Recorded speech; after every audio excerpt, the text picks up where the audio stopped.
lost a 2-year-old. I'm dying inside. It hurt. Like my heart is breaking. And I have 2 more kids to live for. It's been a long journey for Tatiana Williams with an even tougher battle ahead. She spent the last 3 months living in a van with her children. And I regret having to sleep out there so bad. I tell them I'm sorry, but I tried. I tried to keep hotels. I tried to pay people to stay there. It wasn't working for me. 1 a.m. on Monday morning, they parked at the Hollywood Greektown Casino parking garage in below freezing temps. Overnight, the car ran out of gas, and the next day, her 9-year-old son was not breathing. I tried to give him CPR, and I was just giving him CPR. I just kept saying, Fetty, don't leave me. Don't leave me, please. After a friend helped take him to the hospital, her 2-year-old daughter was also found unresponsive. Both were later pronounced dead from what appears to be hypothermia. She didn't even get to live her life. She didn't get to do nothing. She lost her life because I had to sleep in her car. In a press conference, the mayor and city leaders confirmed that Tatiana did call the city's homeless response team back in November, but nothing ever came of it. At least as far as we've been able to determine so far, the family never called back again for service. And as far as we've been able to tell, our homeless staff never proactively reached out to say, what happened with your situation? Was it resolved? Mayor Duggan is now calling for a review of the city's homeless services, while Tatiana is now in a shelter and her kids are with relatives. It took my 2 kids to die for y'all to help me. It just don't work like that. It hurt losing 2 kids in one night. You know, I don't wish this on nobody. And if you can get help, please go get help. Because I don't want nobody else to go through what I'm feeling. Hey y'all, how y'all doing? I got some piping hot tea. Not the greatest piping hot tea. I want to talk a little bit about Carlos, and then we're gonna switch gears from Carlos and talk about the young lady who lost her 2 children. What a tragedy, okay? But you just have to know that, you know, as a social worker, like I said, I hadn't done social work in years. You know, currently, I'm trying to kind of lean back over into the caseworker side. Casework. It's called casework either way it goes, because you got to do files, you have to enter the files and all that type of stuff, but in a different variety on versus, well, it will be family and children, but it's different family and children versus, you know, working for the county or the state, county/state, you know how it goes. But anyway, let me get into what Carlos is saying first. Now, we all know that the people are mad at Carlos. Okay, so I've gone over as many women as I can think of who have left his shows in recent times. I could go back to Hollywood Divas with the incident with Elise Neal, but I think Carlos' main problem is that he's in the forefront. When you don't see, like, okay, for example, with Mona Scott Young from Love and Hip Hop, when she had those shows, we knew of her because we knew, right, was she was that she all had all this positive information, right, that she was a big time Hollywood manager, right. She managed Missy Elliott and various other hip hop stars. So when Love and Hip Hop Atlanta came on, to be perfectly honest with you, I did not know that Stevie J had won Grammys. I don't know if I didn't pay attention to it or what. I knew Jim Jones a little bit because of Dipset, but that's the group he was in, something like that. My point is, I ain't know these people. And Carlos was a producer over there. Now, a lot of people say that Carlos was the mastermind behind the Stevie J, Jocelyn, and Mimi Triangle. But he wasn't so present in the press. All you knew was about Mona Scott Young and then VH1, and then what people were saying was destructive reality TV. It was destroying the black community, right? So, yeah, we really know Carlos. The first time like I said before, the first time I saw Carlos was on the First 15. Am I saying that right? Because it's been a while since that show came out. Actually, I like that show, but, with Karamo and Claudia Jordan, Laura Govan. Yeah. I believe it was the First 15 because they were saying 15 minutes of fame, I think. And I think Jennifer was on there as well. Well, now Jennifer in a whole another pickle, but that's neither here nor there. And the point is, Carlos coming out just recently with the show of Love and Marriage Huntsville, he started becoming the face, hanging out with the talent and being on the show. And I think, and then him reviewing the show, reviewing his own show, coming to the YouTube platform, soaking up the sector where we are, and then actually blaming us at the same time for the downfall of his show. When in our actuality, it was that in reverse. Because I think I used to watch Love and Marriage Huntsville. Yes, I did. I remember the first time it was advertised. First couple of episodes, I didn't watch. Okay? But I did one of those things where I watched it back after the first couple of episodes. So I've been here since day one for Love and Marriage Huntsville. But at the same time, he wasn't so present and so hands-on with these people as he, began to be over the years, and especially with the recap. Now, when he was just doing a podcast with the King, he was more so behind the scenes. I think it was Messy Mondays that was his downfall, and then him interviewing people from his show. Because the nail in the coffin, whether you believe it or not, it wasn't Mel. The nail in the coffin wasn't Winter. Even though Winter, I think she got the ball rolling. The nail in the coffin, proverbial coffin, was so Gucci. Because she was live, talking to him directly. You could hear a real honest conversation going on between the two of them. Luckily, y'all, before he pulled that down, I watched that thing. I knew I was going to report on it. I didn't get to get any clips from it.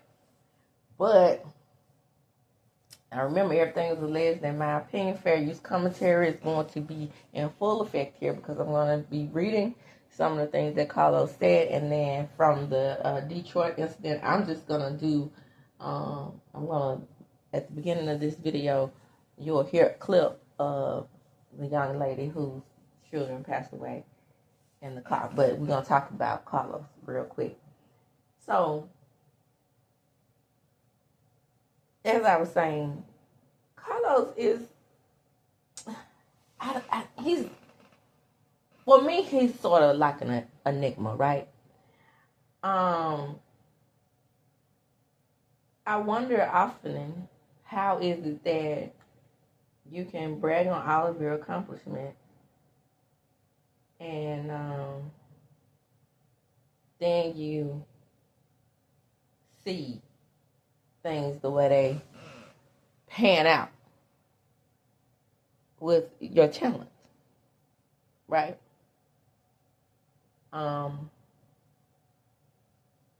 Even with Akeisha, I don't think Akeisha was the nail in the coffin. A lot of people don't know, other than in the YouTube world, and then some people who really watch Bell Collective.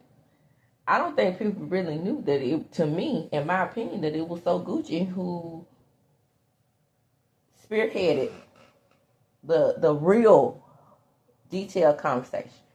Okay, so Kempire did a Surviving Carlos King. I wouldn't call it a documentary. I call it a mockumentary, right? Well, mockumentaries are, more condensed than a documentary. You have documentary. You have very, very detailed clips and conversations with these individuals. Basically, they did the research and then a breakdown of Carlos King over the years. He and a young lady named Tiara. I think her name is Tiara. A lot of people are forgetting her name, but her last name is kind of difficult to say. But us smaller content creators have been pulling information from what was said. All that condensed information I've been gathering myself. I had been noticing these things that have been happening on my own. I didn't have to, see the condensed video of them discussing these various incidents to come to my own conclusion. I knew that I was going to report something on Carlos.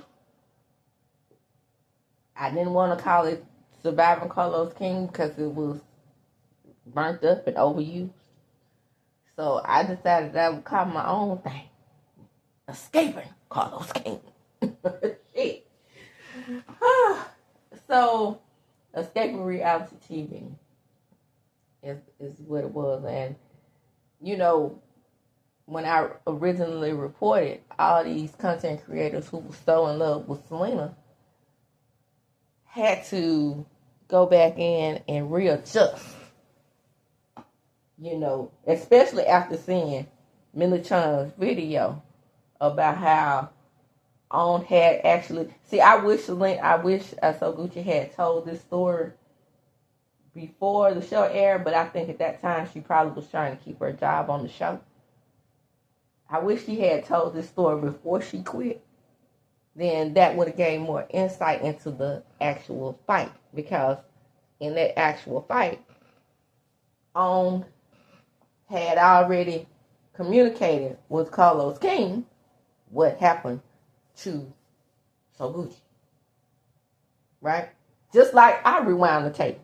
I did not report on that. First of all, that was the very first show that I ever recapped. That fight. I had just started recapping shows at that point. And I didn't need to rewind the tape to see that Selena passed the first lick. Selena started the fight. Selena started the conversation. But nobody wanted to see beyond themselves because they wanted to believe Selena because she was the bigger draw. And then from her being the bigger draw, that's what Carlos King went with. He didn't go with his talent who had been on the show for 2 seasons. No. And this is where he, as my mother would say, hot himself in the foot. Put an S in front of it. I've been saying it all along. I've been saying it from the beginning. And then, in order to conform to what was going on around him, the other content creators who had really thrown So Gucci under the bus, not looking at the fact that this lady got cut in the top of her head with a glass, it was considered a weapon. You could understand Kiana's cut on the top of her head from another talent or a friend of the show. But So Gucci and Selena, for some reason, it wasn't present. All these content creators who had spoken on colorism and how people make differences because of color, all of a sudden couldn't see any colorism there, or couldn't see any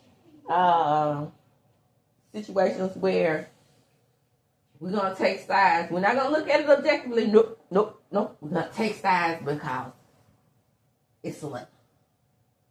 But then when Gucci came out and said that she felt unprotected and that tape cut, and he cut her off, and he told her, no, I saw him, I could see him just good. He was like, he had attitude and vigor in his voice. No, you knew. And then So Gucci like, no, we're having a conversation. We were having a conversation trying to make me understand why she was there, and I had a protective order against her. And again, whatever you believe to be her having a protective order, nope, couldn't be her having a protective order because this lady done cut her upside the head. Nope, wasn't that.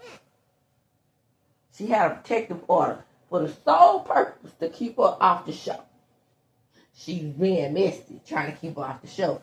Now, like I said, the same content creators have to either, some of them are actually leaving So Gucci out of the story or adding So Gucci in the story and then saying and then justifying their opinion on what happened to her. When in our actuality, those are facts. Looking at the video, you can see where the fight started, who started the fight, who passed the first lick. Because even Selena said out her own mouth, and still people had the audacity to say that Gucci started it when she said out her own mouth, I had to get her before she got me. Right? That didn't matter. So either they're leaving her out of the conversation, the ones of them who was on Selena's side, or they're, saying even though she was wrong. You can't conflate the two issues and then say that she was wrong, but at the same time say that she was right in talking to Carlos. All that goes hand in hand. She can't be right. But if you're going to be fair and balanced in the conversation, you can't leave her out of the conversation because she is the one who set it all off, in my opinion. Yes, there were small things happening. Yes, we have been complaining about what was going on with Mel. But how could you not see what was happening, or you could see what was happening to Mel, but you couldn't see him plopping Selena down in front of that lady and all those things with a protective order in place? Foolishness. Then we have what went down with Winter. When Winter was talking about the pay, when she talked to Queen Sheba, I was like, I just know. Because I thought, in my mind, I thought that the talent was receiving at least the base $5,000 that I had heard that the ladies over there on the Housewives receiving, or the base $5,000 that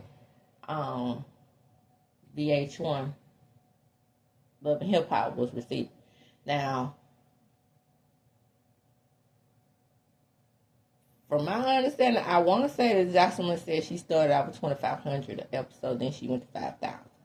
But I think, from my understanding, is some do receive the base $5,000 on Housewives, or $2,500 per episode. When she said a season, it was like, damn. Which stars are receiving $250 an episode? That is sad. So then you have on DC, you have One Two Left, you have Sherelle and Black,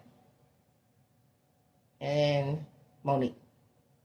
That's 4 stars all alone. When Sherelle did her interview, she talked about how she had negotiated to be full staff or full talent. And they reduced her down to friend of the show because they weren't showing her singing. And again, why would you do that to somebody who was actually interested? If anybody should have been reduced down to friends of the show, no, because I can't say that, because I think the lady that was with Monique, I think she should have been bumped up. So, friends of the show should have been, I know, Clifton and Joe, if you wanted to bump somebody down. Because Black and Sherelle were way more interested in those two. And then, you have the Tylers, and they were OGs, if that's what you want to call it. Because who knows how many seasons Love and Marriage DC has. I mean, it's the redhead stepchild, but in my opinion, if you want to go second to none to Love and Marriage Huntsville, that would be it. I talked about So Coochie being the nail in the coffin because she was the one who said, I felt unprotected to him. She didn't say it to other interviewers. She didn't let the cat out the bag talking to other, interviewers. She said it to him. And Akeisha quit on air lie to him. That's where you have to give them kudos at. And then to see those young ladies together, Winter, Soguchi, and Akeisha together, I'm pretty sure they down there to wherever they were comparing notes and understanding, getting on the same page. But let me go ahead and read what Carter said, and then I'll be back. And I've said this before. Carlos King is the most unbothered person that I've ever seen. Somebody who acts as if. Now, on Andy's podcast, I've heard him talk about Brandy, and, he's cussing and doing his thing. But on Twitter, to go on a whole Twitter rant, when he's dealing with his talent, who, talks about him, Nene as well, all these people, everybody that I've ever seen, he does it on his podcast, and we get, grabbed from the podcast or whatever, or him, on his radio show. I've never seen him go into a full-blown Twitter rant like Carlos King. So here's what he said. Can we please shift the narrative? Raindrop. Can we please shift the narrative? I'm trying to be like anyone else. I am literally the only capitalized letters CEO of a full-service production company, fully staffed. Congratulations. But you have to also realize that, are we protecting your talent? And I always say it has to be elements of drama in shows to make them work. There's no doubt about that. But are we? See, he likes to protect toxic men, in my opinion, and not the fabric of the family. Because even with Family Empire Houston, the way Joy was sitting there riding for Bubba's ass, and him having a whole nother child that he could look at coming around the family, but yet and still in some ways deny, that let the cat out the bag on them, and I don't think they're coming back. After that, because that put Nicole and Dr. Don's mama, I can't think of her name, but she really pissed me off the most, in full view. And who wants to see that on TV about their mother, how she was literally mistreating her stepchild? Same thing about to happen with Nate. Yeah, you better put your sunglasses on, because you can't blame Melody for what's going on with you and Lexi. Nope, can't do it. Sorry. You might have could have done it how you all have switched, contorted and switched your bodies around like a snake mom to figure out how to blame Mel for all your other problems. But this time you're gonna fail because she's not there for you to blame. He posts what Stormy said. Cameron's beauty. Carlos King, thank you. He's the most talented. He's a person, not people. Oh, she said, you're one of the most talented people I know. And great at everything you touch. Now, bitch, you know you lying. You know you lying. Are you considering Love and Marriage Detroit? Great. Are you consider Bold and Bougie? Great. Everything he touches. And the show that I just mentioned, the first 15, great.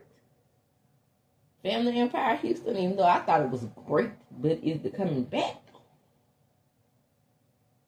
Huh? Everything he did? Even Gate over there on, even though he has denied, and I always say he has denied Gate over there on season 9 of Roa. Your hands is all in it. Just like children at a Halloween carnival vibing for apples. Your hand was all in it. Period. Okay? So the some of the people are saying in response to Storm, have people gotten their vouchers yet? Stormy need to tell people she paid for Kiki's funeral. And I said the same thing. What the fuck did you come back for if you just was going to sit up there and talk about your achievements and your accomplishments? Did they edit out your addressing of your part in what happened to Melody on the show?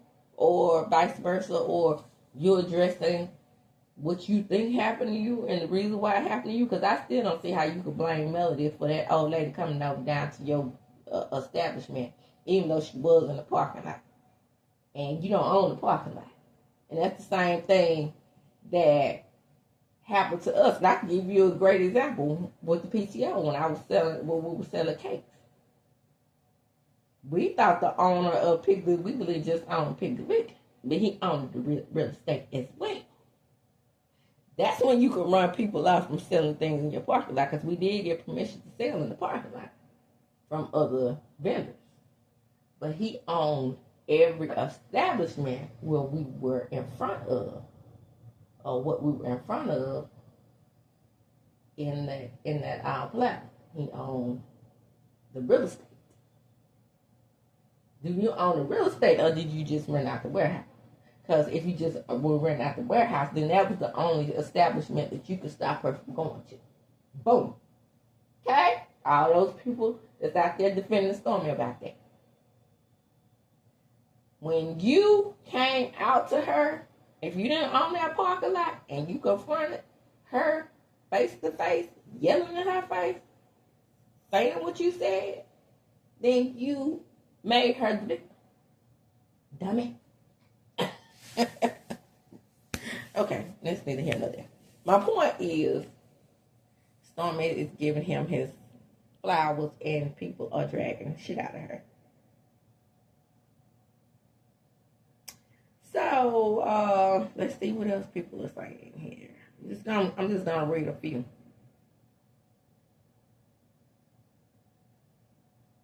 Okay, so one lady is saying, I like you, Lowe's, and your shows, but I'll admit I'm on the fence about you recapping your own shows. It becomes a sticky situation. This is good. This is on his page. And then he said, first, it was, I don't talk about my own shows. And then when I do recaps of my own shows and the ratings go up, now he's going to give himself the props, ain't he? It's still a problem. Thanks for your support, my love. Now here's the difference.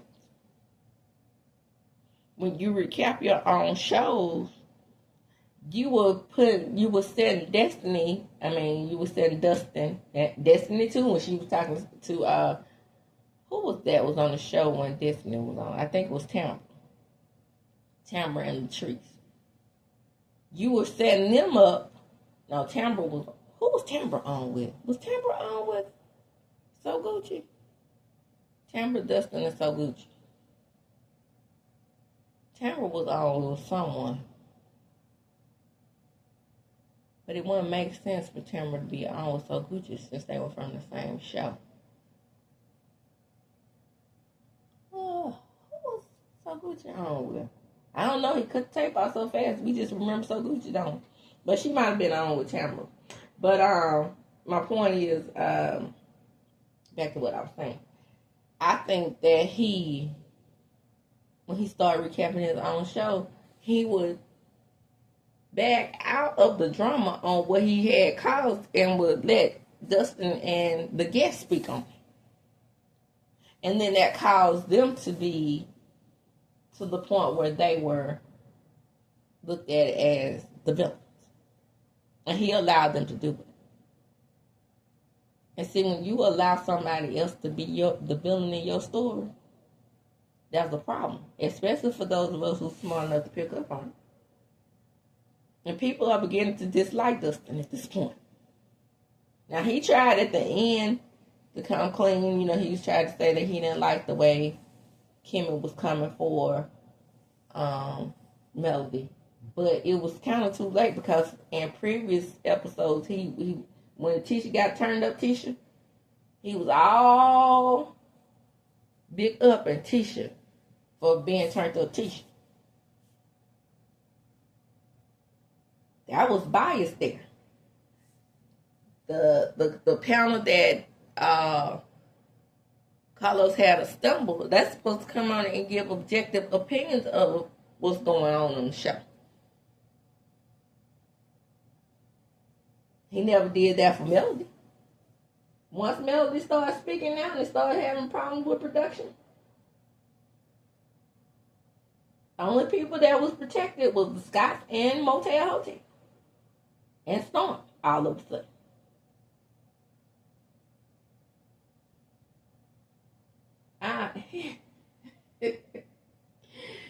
Ooh, when I said Carlos gonna blow smoke up his own ass. Look, listen to this one. Listen, I understand raindrops are in the face of black reality production, which is why folks lie on me for sympathy and payola. Then we have the fans. It's raindrops saying crazy how it is that black people criticize other black people in the reality TV space. Y'all listen to me. And that's the last one I'm going to read. And then I'm going to go to the lady in Detroit. Y'all listen to me. Listen to me. Listen to me carefully. Listen to me, Linda. Listen to me, Linda. You are not in a dictatorship, President Trump style.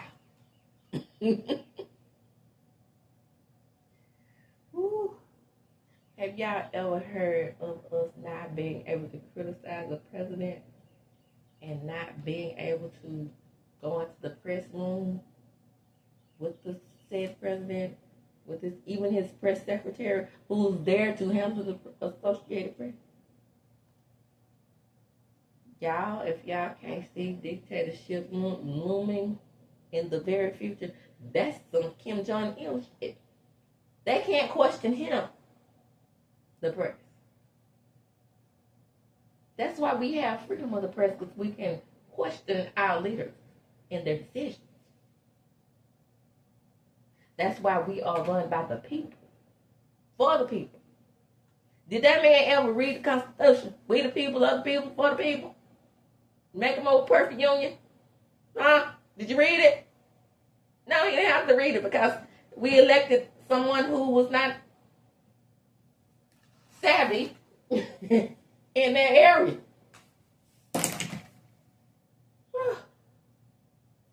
And I'm beginning to see this in Carlos. Do you think you're running a dictatorship over there and we can't criticize you? Dear black people, just because black people are successful and talented, a.k.a. Beyonce, a.k.a. Jay-Z, a.k.a. Sean Diddy, it's always the same fucking trope. You're trying to tear the black man down. No, that's how you create change, when you criticize bullshit. Okay? When you see the bullshit and you criticize bullshit, that's how you create change. If you keep your mouth closed, like a lot of Carlos King Town has done, with the exception of these young ladies that I just mentioned, Akeisha Soguchi, Winter, Who else? Melody. You keep your mouth closed. Change won't occur. Let me repeat. Had Martin Luther King kept his mouth closed, no change. Malcolm X, no change. Medgar Evers, no change. They were vocal, speaking out against oppression. Move right along. Let me get into the young lady in Detroit. I'm going to tell you how we handled it at the Mississippi Department of Human Services. Look, listen to me. Detroit is 20 million times bigger than the little town I live in, okay? So I can only go by what happened here. It was a young man. I think I told this story though in one of my videos. It was a young man in our region whose child froze, or no, was wrapped in blankets. But he had no heat because his light bill wasn't paid. So the child suffocated. Y'all,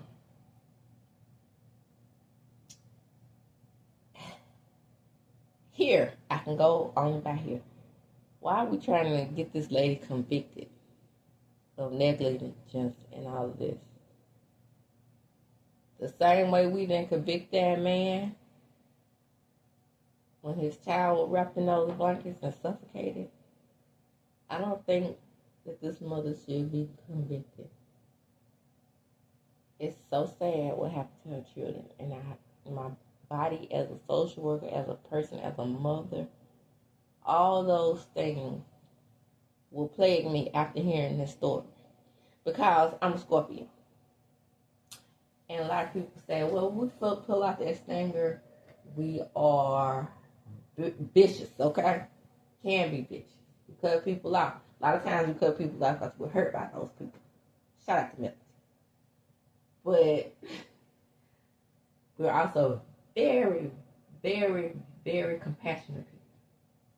Right? And you can't take that away from us. A lot of Scorpios and water signs have that in common. Cancers, Pisces.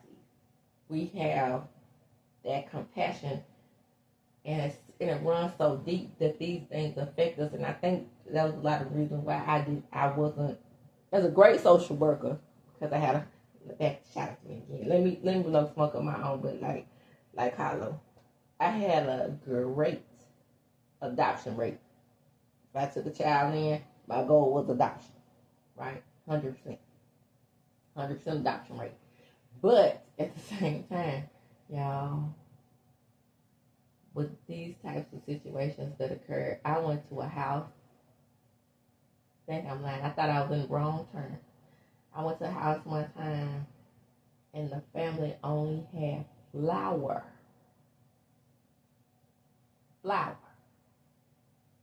to eat. Which, again, makes me wonder how in the world could you be a social worker or work for the welfare department and not vote Democrat?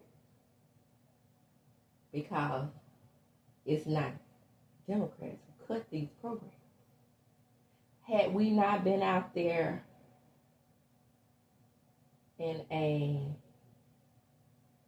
democracy, we wouldn't have been able to get these people help.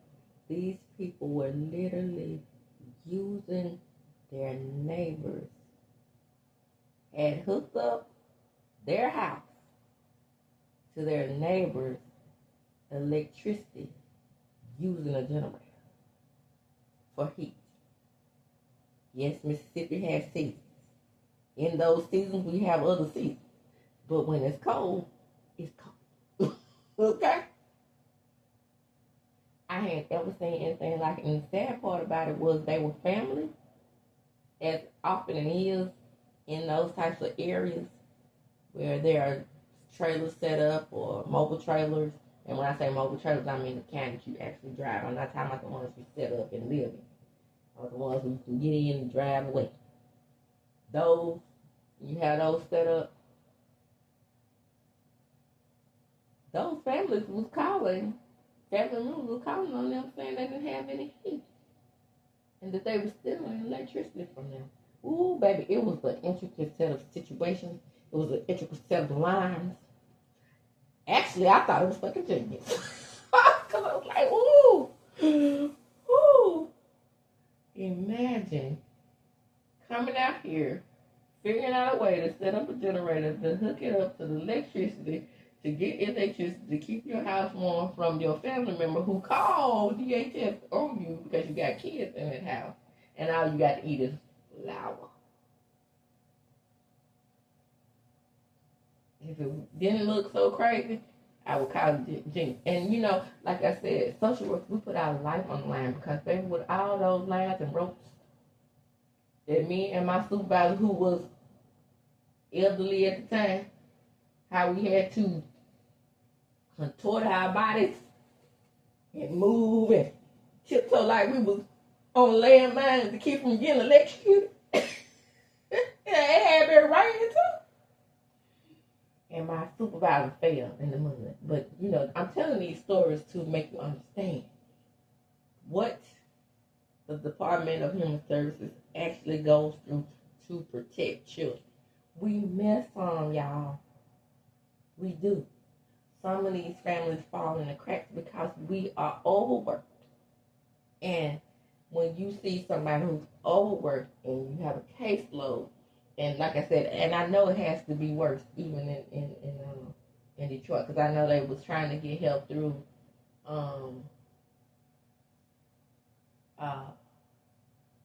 the homeless shelters. Somebody dropped the ball, and when we drop the ball in those type of positions, lives are at stake. It's just what it is. But the thing that we do, we did, and I don't know if the Department of Human Services did that. And see, that's the thing. Has she done it before? Because what we would do was pay the light bill, right? We'd use the county funds to pay the light bill. If something like that happened, especially in cold months. Did they have a system in place like that? But you had to have a home in order for us to pay. Could she live in public housing? All of these things, I got crushed. Shout out to Miss Wanda about. Could you set up public housing? Did she just go to the homeless shelters and not go to the Department of Human Services? I'm just going by what our Department of Human Services allow. Not every state has the same motion on how the Department of Human Services operate. We operated off of, a good buddy system where we would go to vendors ourselves and request that they donate. But is there enough donations? How are we considered the so-called richest nation, and land and children are passing away because of cold weather? Then you have this whole new administration coming in saying you can't be home. What the fuck? You cutting these programs. You don't think that these people, the homeless rates are gonna go up now that you cutting them jobs in the federal government? People who've gone to college. Most federal and state government jobs, you go to college to be able to work. You get low pay. Shout out to me being a social worker before. You don't get paid shit. But you have to literally go to college to get these jobs. These are your most educated. But you couldn't these programs. Child, I can't make this stuff up. So were they in the midst of one, because this is under the Trump program, right? We supposed to be having more money and more funds and more resources, don't we? But this lady, 2 children passed away in a car, in a parking garage, in below freezing temperature.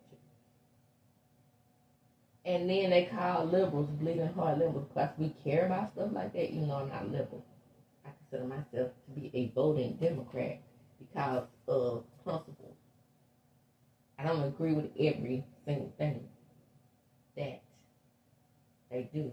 But you don't have a heart. You're supposed to have a heart. You're going off up in women's wombs, making them have these children that they can't take care of. Boom.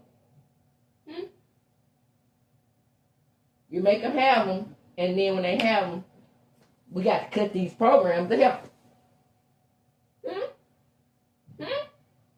I'm talking politics while I can on my YouTube channel, so I can reach people, so you can understand how politics works. Next thing you know, we won't even have a welfare system the way he chopping up stuff. And then you have people who out there literally saying, why I got to pay for them? Hating on the poor. Thinking that your tax money is taking care of them when in all actuality your taxpayer dollars are taking care of the rich. I tell this story all the time and I continue to tell this story. The sandwich story about Michael Jordan. He goes into the restaurant, gets a free sandwich. Just because he's Michael Jordan. Don't give me a free sandwich, he says. I can pay for it. The man outside, looking in the window, the homeless man, the homeless veteran, you don't give him nothing. Not even the leftover food that you about to throw away. Child, I can't make this stuff up. But you a bleeding heart liberal. But you conservative, and that's what your heart is, to save the children, the unborn children.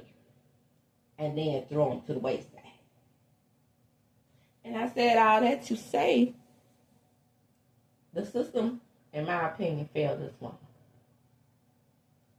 Not her failing herself.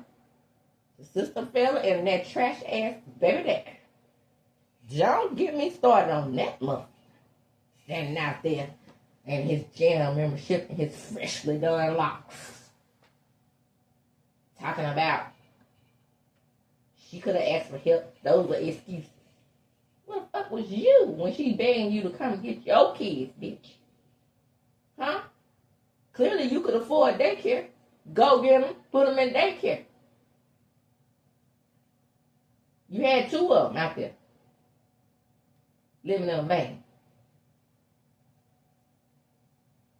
But a lot of times what men don't want to do is take care of the other man's children. I told you about the story where I had a man who had 2 kids in the house, no air conditioning in the Mississippi heat.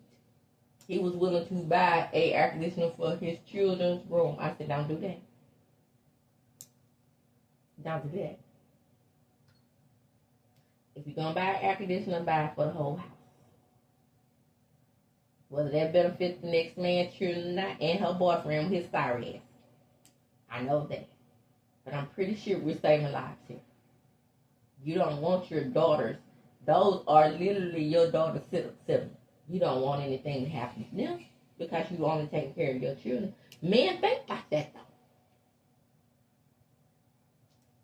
And I can guarantee you, he was thinking to himself, well, she's the maternal parent. She's responsible for all of. I would like to see the amount of damn child support you are paying, bitch. Because that's what you are, you bitch ass nigga. I said what the fuck I said. Was you paying child support? Why was all them people living in the van? If my memory serves me correctly, it was her 4 kids, 5 people. Right there. Then her mom and another sibling.